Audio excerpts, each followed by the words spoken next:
தரிசனம் என்ற ஒரு வார்த்தை நம் எல்லோருக்குமே தெரிந்த வார்த்தை தான். அதை சிறு பிள்ளைகளிடத்தில் சொல்லும் போது என்ன சொல்லுவோம்? உன்னுடைய எதிர்காலத்தை குறித்து உனக்கு என்ன ஆசை இருக்கிறது என்று கேட்போம்.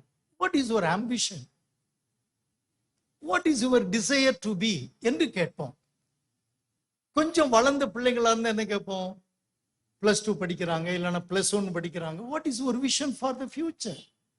உன்னுடைய எதிர்காலத்தை குறித்து உன்னுடைய தரிசனம் என்ன என்று கேட்போம். அப்படி இந்த திருச்சபையினுடைய ஆவிக்குரிய காரியங்களிலே இந்தியா இயேசுவுக்கு சொந்தமாக வேண்டும் என்கின்ற அனைத்து இந்தியர்களும் இயேசுவே கர்த்தர் என்று அறிக்கை செய்ய வேண்டும் என்கிற அந்த கோரிக்கையில உங்களுக்கும் எனக்கும் இருக்கிற தரிசனம் என்னவாக இருக்க வேண்டும்? ஆண்டவரே, என் தலைமுறைக்கு என்னுடைய வாழ்நாளிலே சுவிசேஷத்தை கொடுப்பதற்கு என்னை பயன்படுத்தும். My generation is my responsibility. என்னுடைய தலைமுறை எனது பொறுப்பு ஆண்டவரே. என்னுடைய தலைமுறைக்கு நேற்றைய தலைமுறை ஊழியம் செய்ய முடியாது, இன்றைய தலைமுறைக்கு நாளைய தலைமுறையும் ஊழியம் செய்ய முடியாது. இன்றைக்கு வாழும் மக்களுக்கு நானே பொறுப்பு ஆண்டவரே, என்னையும் பயன்படுத்தும் என்று நாம் சொப்பனம் காண வேண்டும். நமக்கு அப்துல் கலாம் ஐயா தான் கற்றுக் கொடுத்திருக்கிறார். கனவு காணுங்கள், கனவு காணுங்கள், திட்டங்கள் செய்யுங்கள், அதை நடைமுறைப்படுத்துங்கள். பிரியாணி சாப்பிட்டதால் வரக்கூடிய சொப்பனம் தரிசனம் அல்ல. சாப்பிட்டியோ சாப்பிடலையோ உன்னை தூங்க செய்யாமல் இருப்பதே தரிசனம் என்று சொல்லி சென்றிருக்கிறார். வயசானவங்களுக்கு தூக்கம் கொஞ்சம் குறைவா வரும்னு சொல்லுவாங்க. அந்த வியாதி எனக்கு இருக்கிற மாதிரி தெரியல. எனக்கு சில இரவுகள்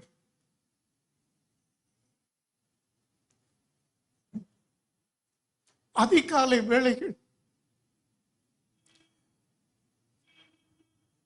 தூக்கம் இல்லாதிருக்குமானா அது இந்த தேசத்தை குறித்த கரிசனை. தாவீது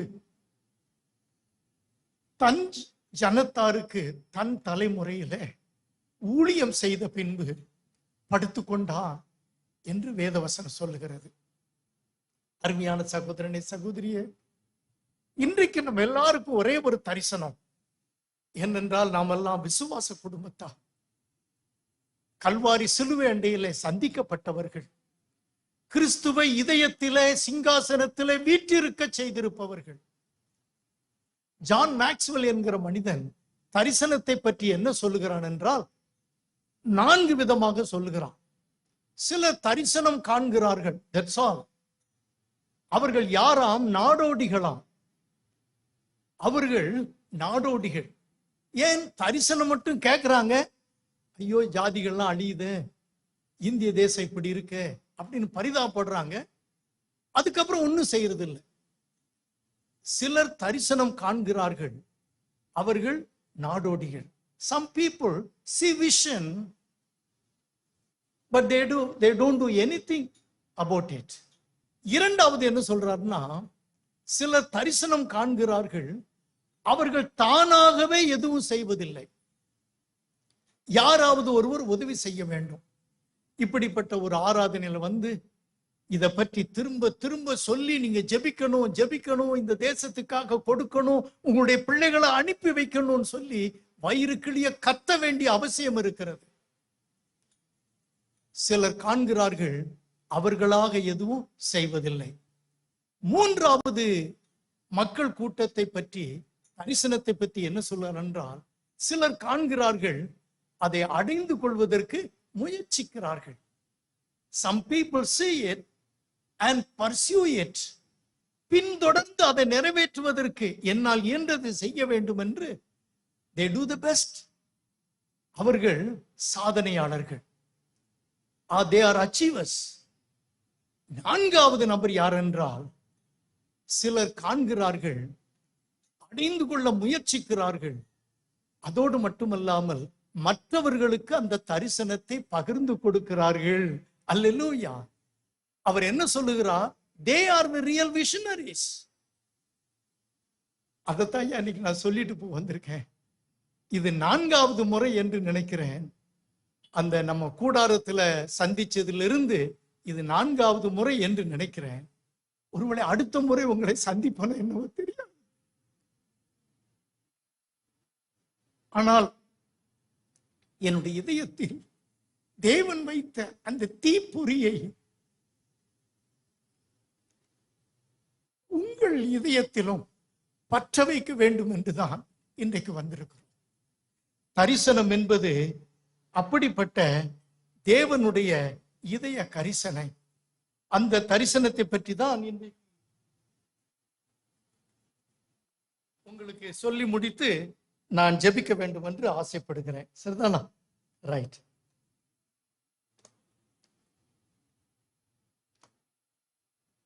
அகிரிப்பா ராஜாவுக்கு முன்பாக பவுல் சொன்ன ஒரு தரிசன வார்த்தை உங்களுக்கு ஏதாவது ஞாபகம் வருகிறதா?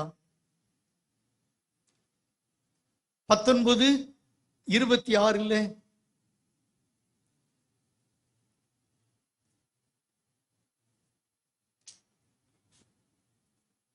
அப்போஸ்தலர் 19:26, அகிரிப்பா ராஜாவே, அந்த பரம தரிசனத்திற்கு நான் கீழ்ப்படியாதவனாய் இருக்கவில்லை. ரைட்.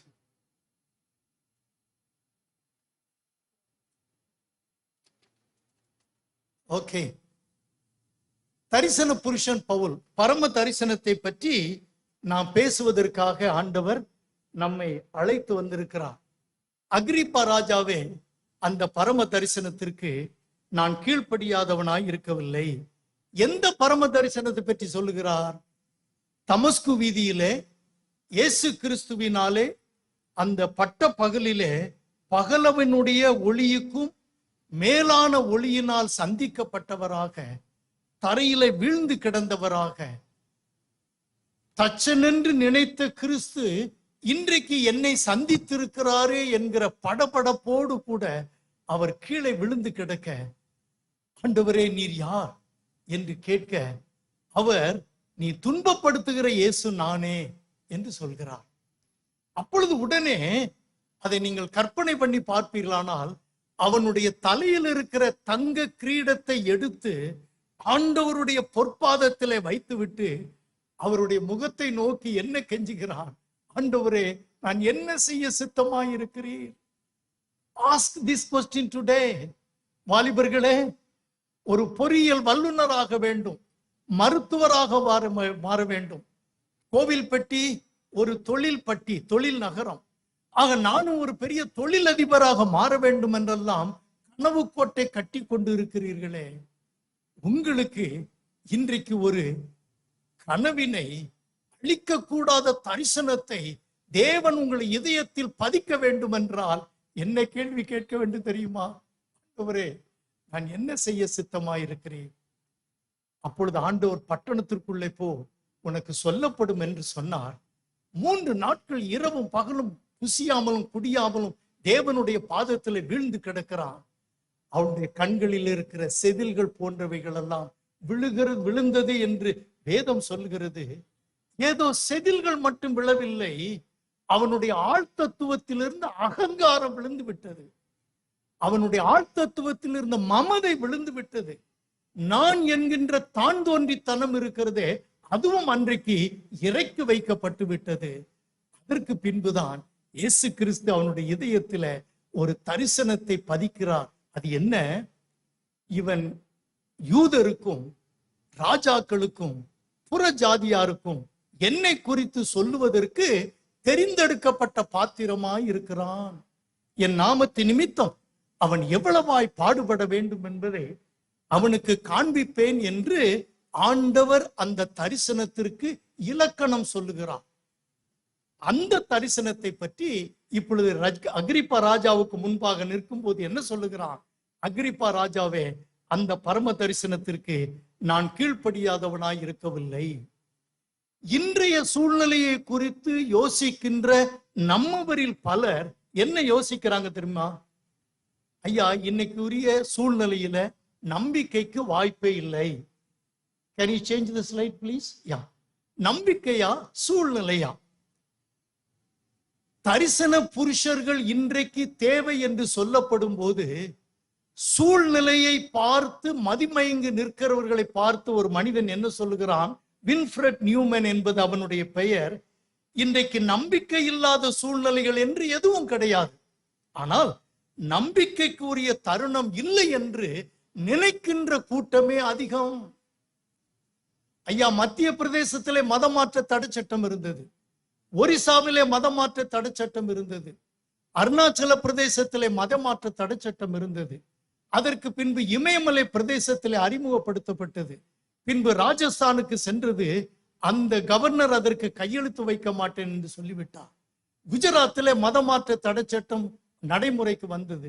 தமிழகத்திலேயும் அதை அறிமுகப்படுத்தினார் மறைந்த நம்முடைய முதல்வர் ஜெயலலிதா அம்மையார் அவர்கள். ஓட்டு வங்கி போய்விடுமோ என்ற பயத்தில் நடுக்கத்திலும் அவர்களாகவே அந்த அறிமுகப்படுத்திய அந்த சட்டத்தை பின்வாங்கி கொண்டார்கள். அந்த தடை சட்டமானது நீக்கப்பட்டது. இப்பொழுது உத்தரப்பிரதேசத்தில் அறிமுகப்படுத்தப்பட்டு இருக்கிறது. சமீபத்திலே நம்முடைய நிதி அமைச்சர் அமித்ஷா அவர்கள் சொன்னபடி இந்த நிலை நீடிக்குமானால் கிறிஸ்தவர்கள் மத மாற்றத்திற்கு இன்னும் தொடர்ந்து முயற்சிப்பார்கள் என்றால் அகில இந்திய ரீதியில மதமாற்ற தடை சட்டத்தை கொண்டு வருவதற்கு தாமதிக்க மாட்டோம் என்று பப்ளிக்கா சொல்லி இருக்கிறார். இரண்டாவது முறை நரேந்திர மோடி அவர்கள் அரசாட்சி வருவதற்கு முன்பு ஒரு பொதுக்கூட்டத்தில் மத்திய அமைச்சர் ஒருவர் பேசுகிறார்.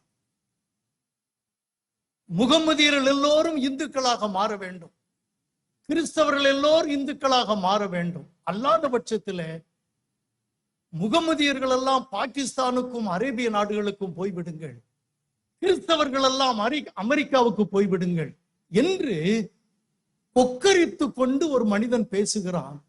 அதை தடுத்து நிறுத்தவோ அது தவறு, இது செக்குலர் கண்ட்ரி, இது தங்களுடைய விசுவாசத்தை யாரும் சொல்லுவதற்கு மனித உரிமை பெற்ற ஒரு நாடு என்பதை ஒரு ஜனாதிபதியோ பிரதம அமைச்சரோ அவரை கண்டித்து சொல்லவே இல்லை. அப்படிப்பட்ட சூழ்நிலைகளை வைத்து பார்க்கும்போது நம்மில் அநேகர் என்ன சொல்லுகிறோம்? இந்த தருணம் இயேசு கிறிஸ்துவை குறித்து பிரசங்கிப்பதற்கு ஏற்ற தருணம் அல்ல, நம்பிக்கைக்குரிய சூழ்நிலை அல்ல. ஆனால் இவைகளை எல்லாம் கடந்து செல்வதுதான் தரிசனம். எம்எல் ஜெபசிங் அண்ணன் ஒரு முறை சொன்னது என்ன தெரியுமா? ஏறி செல்ல முடியாத மலைகளை குடைந்துதான் செல்ல வேண்டும். எத்தனை சட்டம் வந்தால் அன்னையா, சட்டங்களுக்கு விட்டங்கள் அமைத்து இந்த தேசத்தை கிறிஸ்துவுக்காக சூறையாட வேண்டிய, சொந்தமாக்க வேண்டிய காலம். பவுலினுடைய வாழ்க்கையில 7 தவறான மதிப்பீடுகள் இருந்தது. தரிசனம் அநேகருக்கு சாதகமா இல்லாமல் போவதற்கு காரணம் என்ன? தவறான மதிப்பீடுகள். அது என்ன மதிப்பீடுகள் யோசித்து பாருங்கள். பவுல் என்ன சொல்லுகிறான்? 8ஆம் நாளிலே விருத்த சேதனம் பெற்றவன், இஸ்ரவேல் வம்சத்தான், பென்யமின் கோத்திரத்தான், எபிரெயர் பிறந்த எபிரெயன், நியாய பிரமாணத்தின்படி பரிசேயன், சபையை துன்பப்படுத்தினவன், நீதியின்படி குற்றம் சாட்டப்படாதவன் என்று தனக்குத்தானே அநேக மெடல்ஸ் இங்க குத்தி வச்சிருக்கிறான். I am so and so. உங்களுடைய வருமானமோ, உங்களுடைய குடும்பத்தின் பின்னணியமோ, உங்களுக்கு இருக்கிற சொத்து சுகமோ, உங்களுடைய பெயருக்கு பின்னால் இருக்கிற பட்டம் பதவிகளோ முதன்மை பெற்றிருக்கும் என்றால் கிறிஸ்து முதன்மை பெற முடியாது. அந்த தவறான மதிப்பீடுகள் எல்லாம் மாற்றப்பட வேண்டும். அப்பொழுது மட்டுமே கிறிஸ்துவின் சிந்தை என்ன செய்ய சித்தமாய் இருக்கிறீங்கிற கேள்விக்கு பதிலாக மாறும். சரி, அதற்கு பின்பு பவுல் அதே பிலிப்பியர் 3வது அதிகாரத்துல செய்த 7 மதிப்பீடுகளை குறித்து சொல்லுகிறான். அது சரியான மதிப்பீடுகள். ஒன்று என்ன?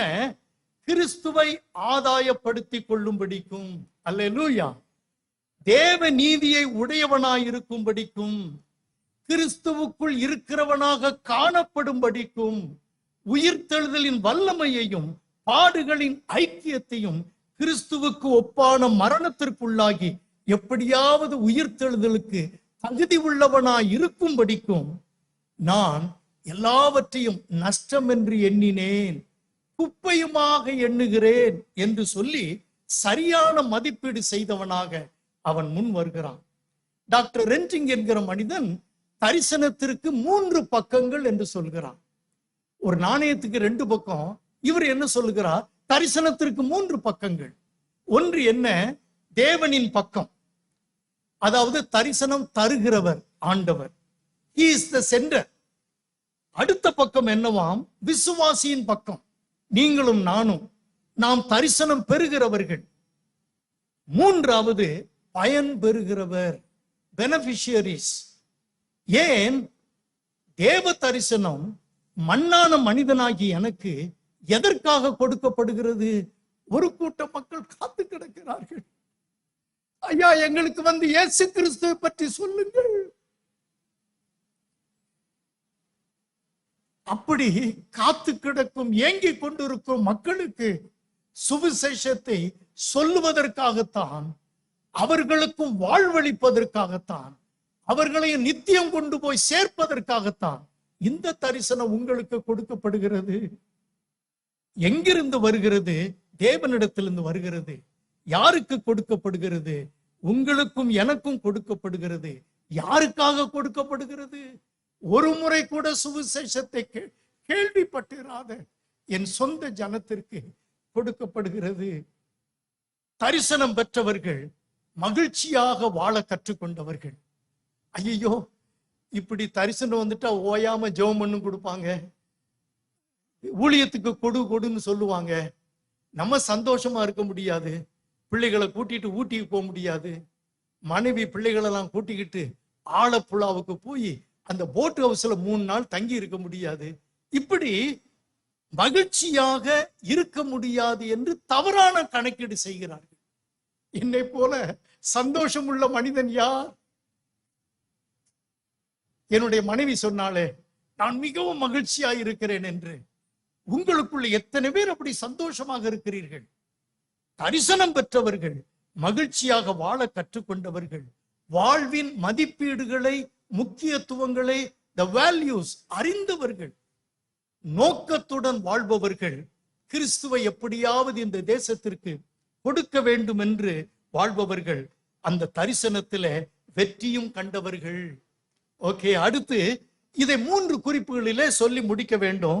பரிசுத்த தரிசனம். இந்த தரிசனம் பரிசுத்த தரிசனம், sanctified vision. எல்லாரும் பெற்றுக்கொள்ள முடியாதம்மா ஐயா, எல்லாரும் பெற்றுக்கொள்ள முடியாது ஐயா. ஒருவேளை சில உருக்கமான கதைகளை கேட்கும் போது முதலை கண்ணீர் என்று சொல்லுவார்கள். அப்படி கண்ணீர் கூட வரக்கூடும். அது நிரந்தரமானது அல்ல, தற்காலிகமானது. இது பரிசுத்த தரிசனம். மோசேக்கு அழைப்பு வந்த போது என்ன சொல்லுகிறார்? உடனே அவனை பிடிச்சி எகிப்துக்கு அனுப்பி என் மக்களை அழைத்து கொண்டு வா என்று சொல்லவில்லை. நீ நிற்கிற பூமி பரிசுத்த பூமி, உன் பாதரட்சைகளை கழற்றி விடு என்று சொல்கிறார். அதற்கு பின்பு என்ன நடக்கிறது? எகிப்துக்கு அனுப்புவேன், நீ வா என்று சொல்லி 33வது அதிகாரம் 5வது 10வது வசனத்திலே வாசிக்கிறபடி யாத்திராகம புத்தகத்தில மோசே சுத்திகரிக்கப்பட்டவனாய், தன்னுடைய சுயத்திற்கு முடிவு செய்யப்பட்டவனாய், கிறிஸ்துவின் சாயலை அணிந்து கொண்டவனாய் தேவனுடைய சார்பாக அனுப்பி வைக்கப்படுகிறான். பேதுருவுக்கு எப்படி அழைப்பு வந்தது? மீன்கள். அவனுக்கு பெரிய அதிர்ச்சி ஆச்சு. இந்த கடல் எத்தனை அடி நீளம், இல்லை எத்தனை மைல் நீளம், எத்தனை மைல் அகலம், எவ்வளவு ஆழம் என்றெல்லாம் எனக்கு அத்துப்பிடி. ஆனால் இவர் படகை தள்ளி கொண்டு போய் வலது பக்கம் வலையை போடு என்று சொல்கிறாரே. ஐயா, இரவெல்லாம் பிரயாசப்பட்ட ஐயா, ஒன்னும் கிடைக்கல. ஏய், நீ வலது பக்கம் போடு.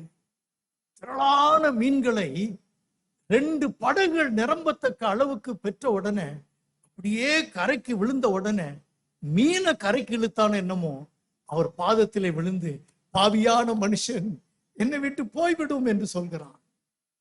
I am a sinful man, no worthy of standing before you. அப்பொழுது ஆண்டவர் சொல்றாரு, எப்ப நான் எங்க வந்தாலும் வெறுமனே மெனக்கிட்டு வர்றது இல்லப்பா.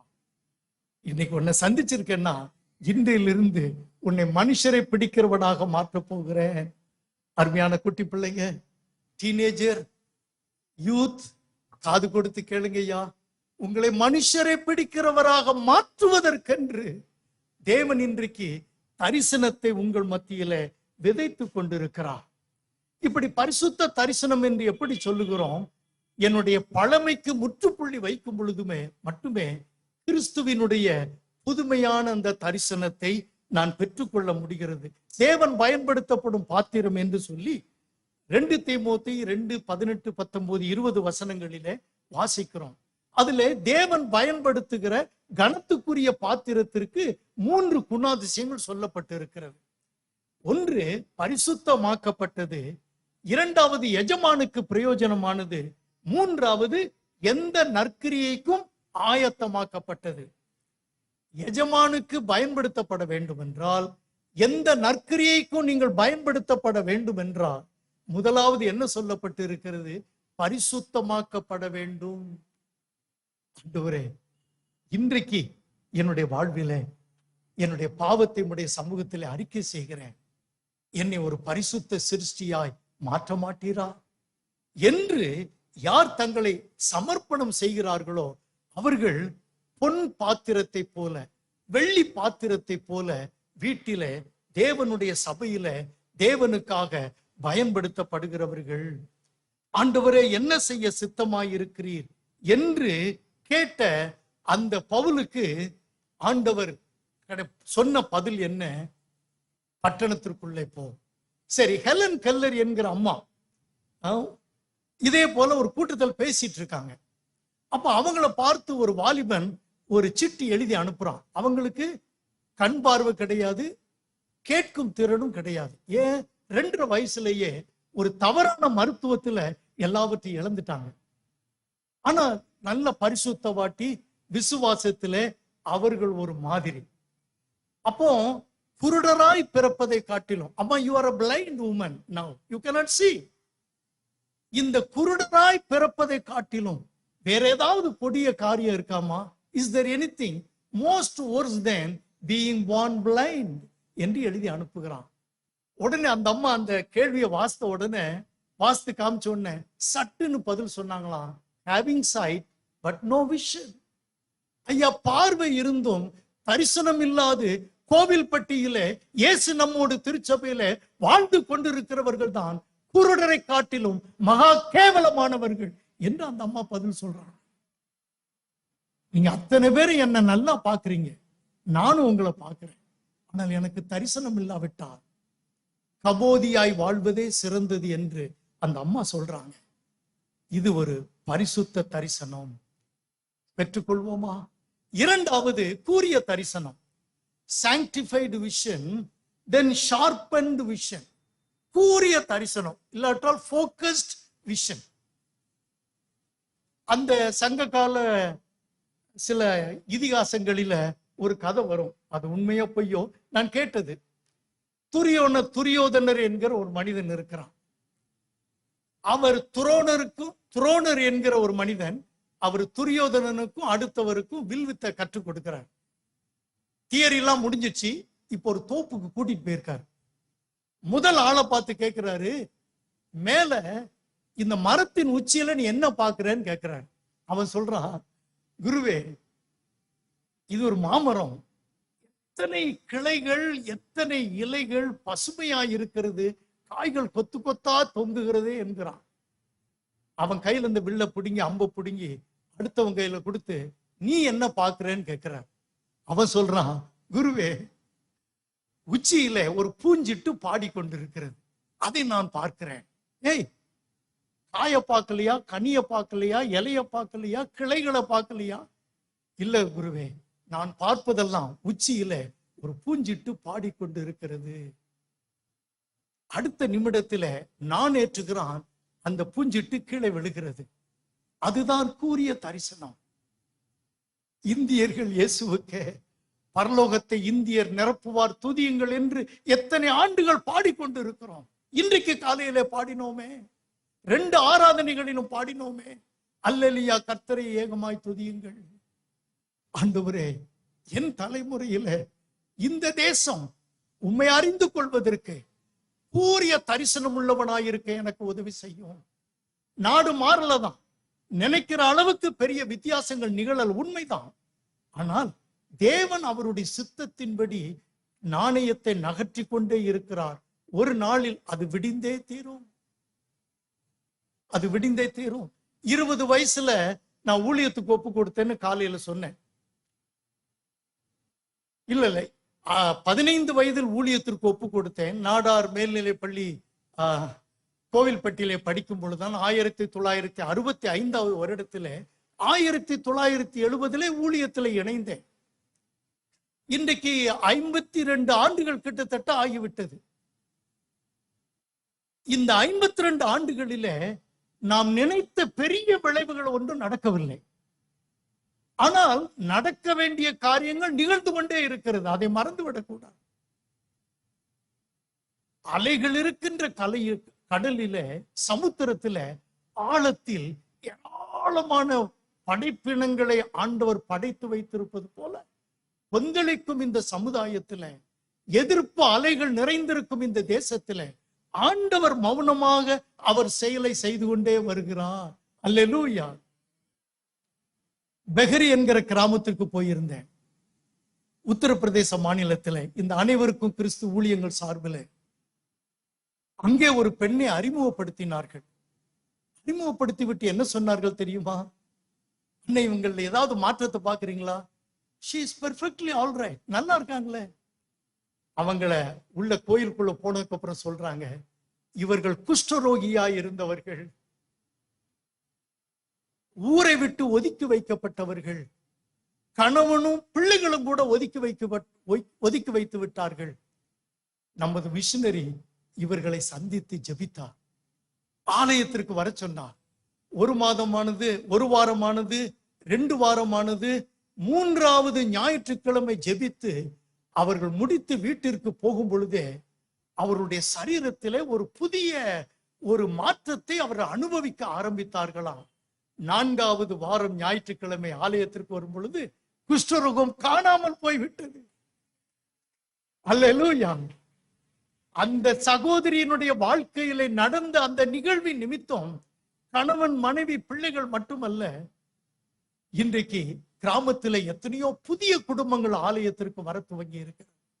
ஆண்டவர் அவருடைய கிரியையை நடப்பித்துக் கொண்டே இருக்கிறார். கங்கை நிதி ஞானஸ்தானத்தை பற்றி சொன்னேன். அன்றைக்கு நாங்கள் நடத்த வேண்டிய 3வது ஞானஸ்தானம். அந்த ஞானஸ்தானத்திற்காக ப்ரீ பேப்டிஸ்மல் சர்வீஸ் என்று வைப்போம். அந்த ஞானஸ்தானம் எடுப்பவர்களுக்கு போதனை செய்வதற்காக. அப்போ ஒரு வீட்டினுடைய மொட்டை மாடியிலே கூடியிருக்கிறார்கள். 16 பேர் ஞானஸ்தானம் எடுக்கவிருப்பவர்கள். அவர்கள் மத்தியில ஒரு பார்வதி என்கிற பார்வை இல்லாத அம்மா உட்கார்ந்துருக்காங்க. டோட்டலி பிளைண்ட், வயசானவங்க. இந்த 16 பேருக்கும் கொடுக்க வேண்டிய போதனையை கொடுத்து விட்டு அதுல ஒரு மெடிக்கல் ரெப்ரசன்டேட்டிவ், பிஎஸ்சி பட்டம் முடித்து மெடிக்கல் ரெப்ரசன்டேட்டிவ், அவருடைய மனைவி டீச்சர், இவர்கள் எல்லாம் ஞானஸ்தானத்துக்கு வந்திருக்காங்க. இவங்கள யார் மூலமா வந்தவங்க? அந்த கண் தெரியாத பாட்டியம்மா பார்வதி மூலமா ஆண்டவரை ஏற்றுக்கொண்டு இந்த ஞானஸ்தான ஆராதனைக்கு வந்திருக்கிறவங்க 16 பேர் அன்றைக்கு வந்திருந்தார்கள். ஆண்டவர் அவருடைய சித்தத்தை நிறைவேற்றி கொண்டே இருக்கிறார். ஆண்டவருடைய கிருபையினாலே இன்றைக்கு குறைந்தபட்சம் 7% கிறிஸ்தவர்கள் இந்த தேசத்திலே வாழ்ந்து கொண்டிருக்கிறார்கள். நம்முடைய அரசாங்கம் 2.3 கொட்டிக்கிட்டே இருக்கிறாங்க. ஆனால் ஆண்டவர் நிச்சயமாகவே சீக்கிரத்தில் அது 10% மாற்றவிருக்கிறார். ஆண்டவருடைய நாமம் மகிமைப்படுவதாக. பவுல் என்ன சொல்லுகிறான்? இந்த தரிசனத்தை பெற்ற பின்பு, சொல்லப்பட்டிராத இடங்களில் சுவிசேஷத்தை அறிவிக்கும்படி நாடுகிறேன். அதுதான் கூறிய தரிசனம். போக்கஸ்ட் விஷன் என்ன? அறியாதவர்கள் அறிந்து கொள்ள வேண்டும், அறிந்து கொண்டவர்கள் ஆண்டவரை அனுபவிக்க வேண்டும். அதோடு என்ன சொல்லுகிறான்? கிறிஸ்துவின் நற்செய்தியை குறித்து வெட்கப்படேன். சுவிசேஷ பிரபல்யம் என் மேல் விழுந்த கடமை. இயேசு கிறிஸ்துவை நான் யாருக்காவது சொல்லாதிருப்பேனானால் எனக்கு ஐயோ. கிரேக்கர், அந்நியர், ஞானிகள், மூடர் யாவருக்கும் நான் கடனாளியாயிருக்கிறேன். அப்படிப்பட்ட ஒரு வார்த்தை உங்கள் இதயத்தை கவ்வி பிடித்திருக்க, அப்படிப்பட்ட வார்த்தை உங்களுடைய அதரங்களிலிருந்து வாயினின்று வெளிவர, அதன் நிமித்தம் அநேகர் ஆண்டவரை கண்டுகொள்ள தேவன் நமக்கு இந்த கூரிய தரிசனத்தை இன்றைக்கு வைக்க விரும்புகிறார். கூரிய தரிசனம் என்பது என்ன? சக்சஸ்ஃபுல் பீப்புள் என்று ஹார்வர்ட் யூனிவர்சிட்டியில ஒரு ரிசர்ச் பண்ணாங்களாம். 100 most successful people in various field, வியாபாரத்துல, தொழிலில், விவசாயத்துல, இப்படி டெக்னிக்கல் ஏரியா, இப்படி டிஃப்ரெண்ட் ஃபீல்ட்ஸ்ல சாதனை செய்த 100 பேரை கண்டெடுத்தார்களாம். அதை ஷார்ட் லிஸ்ட் பண்ணி மோஸ்ட் சக்சஸ்ஃபுல் பீப்புள் என்று 10 பேரை தெரிந்தெடுத்தாங்களாம். அந்த 10 பேரை தெரிந்தெடுத்து இந்த 10 பேருடைய வெற்றிக்கு என்ன காரணம் என்று அலசி ஆராய்ந்தார்களாம். What is the common one quality that made them to be most successful people? என்ன கண்டுபிடித்தாங்களாம்? கோல் சென்டர்னஸ், குறிக்கோள் உடையவர்களாயிருப்பது, நோக்கம் வைத்து செயல்படுவதே அந்த 10 பேருக்குள்ளாக இருந்ததினாலே பெரிய வெற்றி வேந்தர்களானார்களாம். இன்றைக்கு நமது மத்தியில சில பிசினஸ் பீப்புளா இருக்கிறாங்க. இன்னைக்கு நான் தற்செயலா பேசிட்டு இருக்கிறப்போ சகோதரர் அந்தோணி என்கிற ஒரு சகோதரனை பற்றி கூட எனக்கு சொல்லி கொண்டிருந்தாங்க. ஏன்னா அவங்க நிறுவனத்துல வேலை செய்கிறவர் என்னை இன்றைக்கு காலை உணவின் போது என்னை பராமரித்து கொண்டிருந்தார்.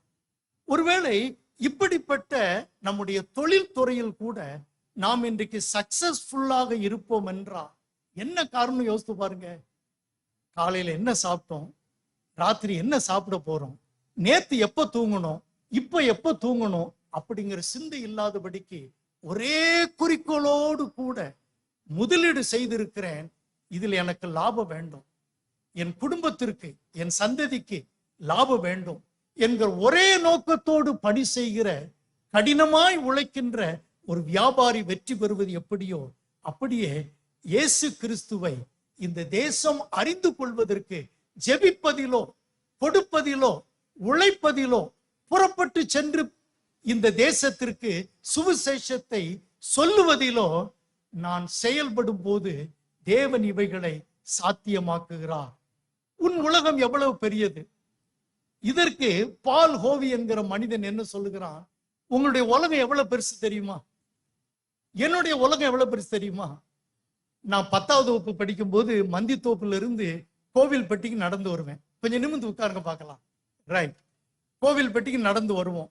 காலில் செருப்பு கிடையாது, மாற்றுவதற்கு சரியான ஆடை கிடையாது. அப்ப எங்க அண்ணன் நானும் பேசிக்கொண்டே நம்ம படிச்சு முடிச்சுட்டு எப்படி இருக்கணும். அப்ப எங்க அண்ணன் சொல்லுவான், ஏய் 4 முளை வேஷ்டி எல்லாம் கட்டக்கூடாதுடா, 8 முளை வாயில் வேஷ்டி தாண்டா கட்டணும், ரொம்ப அழகா இருக்கும். உலகம் எவ்வளவு சிறுசு பாருங்க. ஒரு வீடு வாங்கணும், 10 ஏக்கர் நிலம் வாங்கணும், படிச்சு முடிச்சு வேலைக்கு போகணும், அது இல்லை. 8 முளை வேஷ்டி வாங்கணும், அதை கட்டணும். திருச்சியில இருந்து தஞ்சாவூருக்கு 2 பேர் பிரயாணம் பண்றாங்க ட்ரெயின்ல. ஐயோ இப்போ கொஞ்சம் குறைஞ்சு போச்சு. 2 பக்கம் பார்த்தா பச்சை பசேர்னு வயல்வெளிகள். அப்போ ஒரு கேட்டான், என்ன ஆழ்ந்த யோசனையில இருக்க அப்படின்னு அடுத்து கேட்கிறேன். எனக்கு 1 ஏக்கர் நிலம் இந்த இடத்துல இருந்தா நான் என்ன பண்ணுவேன் தெரியுமா? அடுத்த டப்புன்னு ஒரு அடி அடிச்சானா. அடம் முட்டாள், ஆசைப்படுறதே ஆசைப்படுற ஒரு 100 ஏக்கர்னு சொல்ல, ஒரு 10 ஏக்கர்னு சொல்ல, பிச்சைக்கார மாதிரி கேட்கறியே.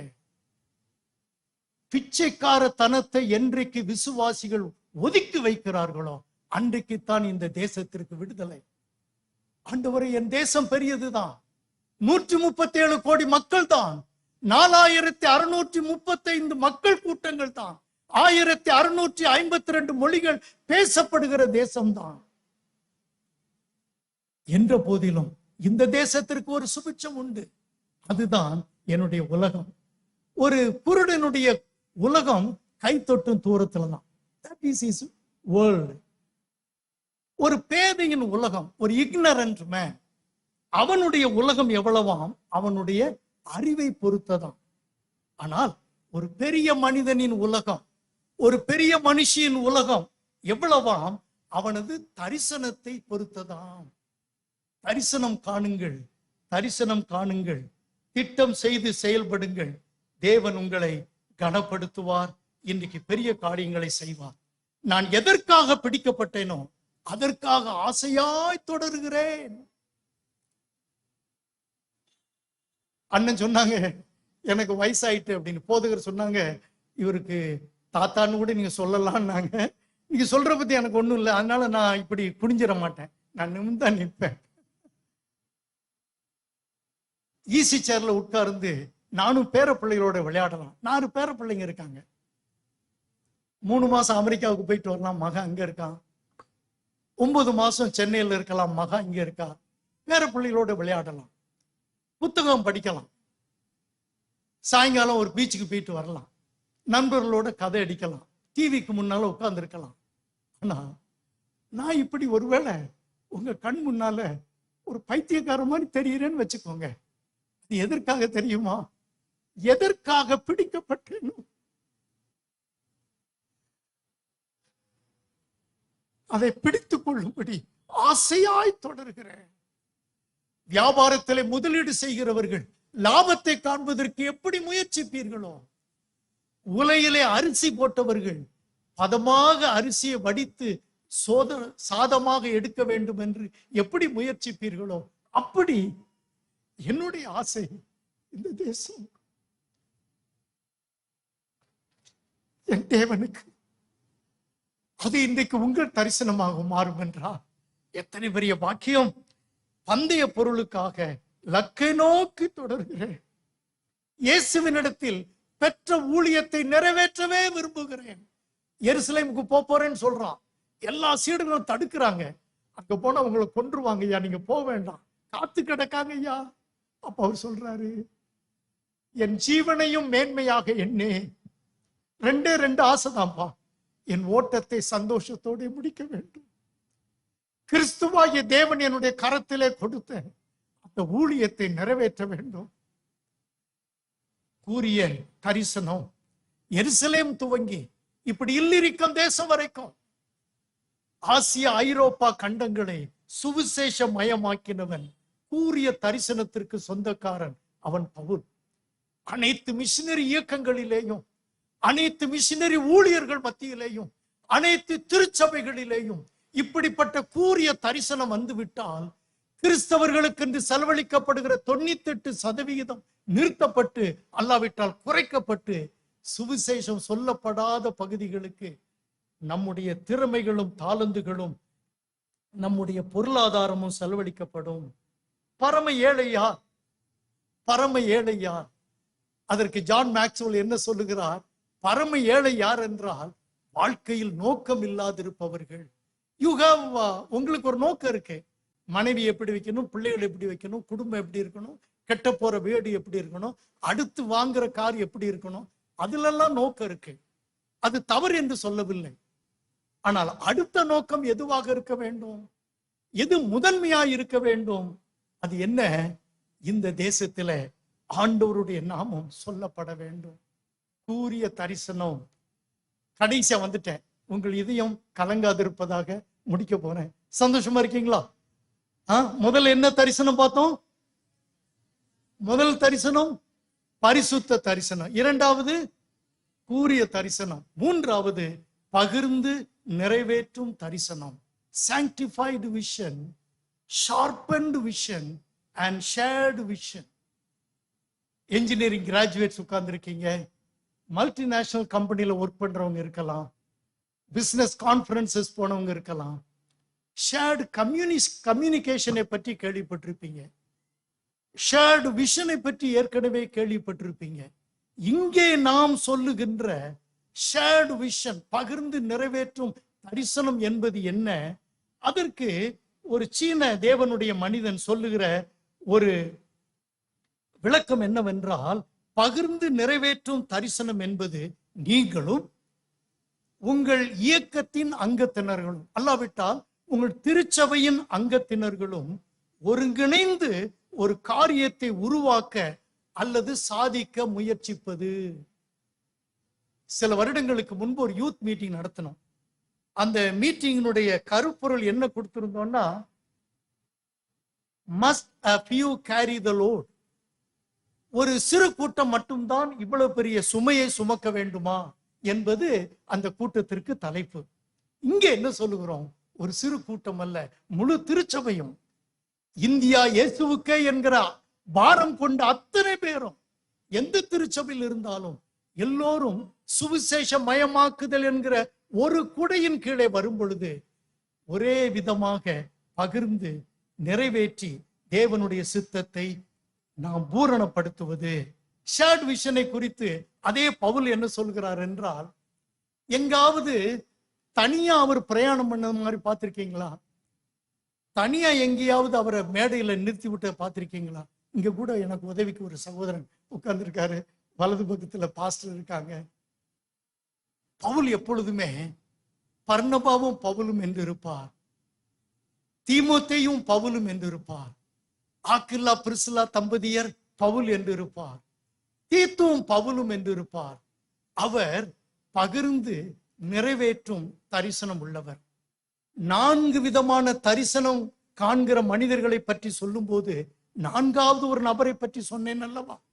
தரிசனத்தை காண்பது மட்டுமல்ல, நிறைவேற்றுவது மட்டுமல்ல, அதை பின் சந்ததிக்கும் அந்த தரிசனத்தை இறக்கி விட்டு செல்லுவது. அதை பவுல் அப்போஸ்தலன் அப்பழுக்கின்றி செய்திருக்கிறாரம்மா. பவுலும் பர்னபாவும், பவுலும் சீலாவும், பவுலும் சொஸ்தனேயும், பவுலும் தீமோத்தேயும், பவுலும் டைட்டஸும். குறிப்பா ரோமர் 16வது அதிகாரத்துக்கு வந்தீங்கன்னா கிட்டத்தட்ட 33 பேர் இருக்கு. அவங்கெல்லாம் யாரு? அவருக்கு கோழி அடிச்சு சாப்பாடு போட்டவங்களா? இல்லைன்னா அவருக்கு பொன்னாடை போர்த்தி அவருக்கு ஆள் உயர ஆள் இந்த கல்வெட்டு வைத்தவங்களா? யார் அவங்கெல்லாம்? அவரோடு கூட இந்த திருப்பணியிலே, பரிசுத்த பணியிலே கரம் வைத்தவர்கள். இந்த தேசத்திற்காக ஜெபிக்க வேண்டும் என்று சொன்ன போது கை உயர்த்தினவர்கள் மட்டுமல்ல, அதை காலையிலும் இரவிலும் மறக்காமல் ஜெபித்தவர்கள். கொடுக்க வேண்டும் என்று சொன்ன போது, இந்த பத்திரிகையில நாங்கள் எழுதியிருக்கிறோம், புதிய பரிமாணத்துல மிஷனரி பணிக்காக அறைகூவல் விடுக்கப்படுகிறது. அந்த மனிதனுடைய கடத்திலே பணம் இல்லை. அதிகமாக கொடுப்பவன் அன்றைக்கு அவனிடத்திலே போதுமான பணம் இல்லை. யோசித்து பார்க்கிறான், வீட்லயும் பணம் இல்லை. அவனுக்கு இருந்தது ஒரு ஏர் மாடு, 2 மாடு, ஒரு ஏர் கலப்பை.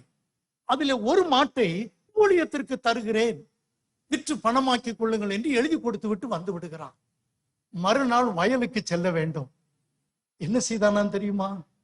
ஒரு முனையிலே ஒரு மாட்டையும் அடுத்த முனையில தன்னுடைய மகனையும் கட்டி உழுதானா.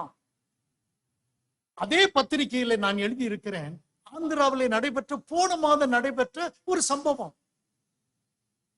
இந்த கொரோனா காலத்துல அரசாங்கமும் உதவி செய்யவில்லை, அவனிடத்திலும் பணம் இல்லை, மழை பெய்கிறது, உழ வேண்டும். என்ன செய்தாலும் தெரியுமா?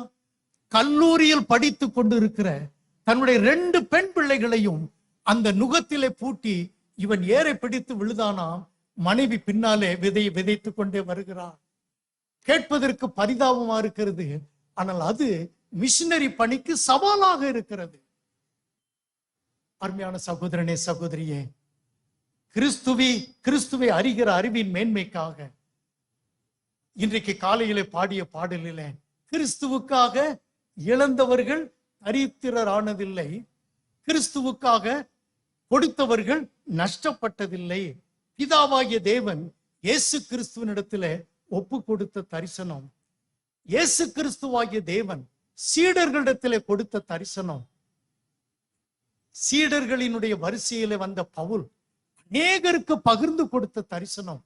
இன்றைக்கு இன்னொரு முறை எத்தனையோ மிஷனரி இயக்கங்கள் வந்து சென்றிருக்கும், அவைகளிலே ஒன்றாக இன்றைக்கும் ஆண்டவர் அவருடைய தரிசனத்தை என்னுடைய இதயத்தில, எங்களுடைய இதயத்திலே பதித்திருக்கிற தரிசனத்தை உங்களிடத்தில பகிர்ந்து நிறைவேற்றுகிறோம். இயேசு நம்மோடு சபைகளுக்கு மிஷனரிகள் கொடுத்து செல்லும் தரிசனம், பகிர்ந்து நிறைவேற்றும் தரிசனம். அருமையான சகோதரனே, சகோதரியே, முடிவுக்கு வந்து விட்டோம். இது முடிவெடுக்க வேண்டிய நேரம், உடன்படிக்கை செய்ய வேண்டிய நேரம். அது என்ன உடன்படிக்கை? யாத்திரா 34:10 ஆண்டவர் சொல்லுகிறார், நான் உன்னோட உடன்படிக்கை பண்ணுகிறேன். உலகத்தில் எந்த மக்கள் மத்தியிலாவது இதுவரைக்கு செய்யப்படாத அதிசயத்தை உன் ஜனங்கள் கண்கள் காண நான் செய்வேன். நான் உன்னிடத்தில் இருந்து செய்கிற காரியம் பயங்கரமாயிருக்கும். Not only to me, this promise to you all. உங்களோடு கூட தேவன் இருந்து உங்களை கொண்டு செய்கிற காரியம் பயங்கரமாயிருக்கும். அதற்கு தேவன் இன்றைக்கு உங்களை அழைக்கிறார். பகிர்ந்து நிறைவேற்றுவோமா? நான் ஒருவனாக அல்ல, நாங்கள் சிலராக அல்ல, நாம் அத்தனை பேரும் பகிர்ந்து நிறைவேற்றுவோம். அதற்கு என்ன செய்ய வேண்டும்? உங்களுக்காக ஜெபியுங்கள், உங்கள் குடும்பத்திற்காக ஜெபியுங்கள், உங்கள் திருச்சபைக்காக ஜெபியுங்கள். அதோடு கூட இந்த தேசத்துல நடைபெற்று கொண்டிருக்கிற சுவிசேஷ பணிக்காக ஜெபியுங்கள். அனைவருக்கும் கிறிஸ்து ஊழியங்களுக்காக ஜெபியுங்கள். பிள்ளைகளுக்கு செலவழித்து படிக்க வைக்கிறீர்கள், பிள்ளைகளுக்கு செலவழித்து திருமணம் செய்து வைக்கிறீர்கள். அப்படி ஊழியத்தினுடைய தேவையிலையும் ஒரு பங்கை செலவழிக்க முன்வாருங்கள், கொடுக்க முன்வாருங்கள். இதுவரைக்கும் திறக்கப்படாத வலது கரம் திறக்கப்படட்டும்.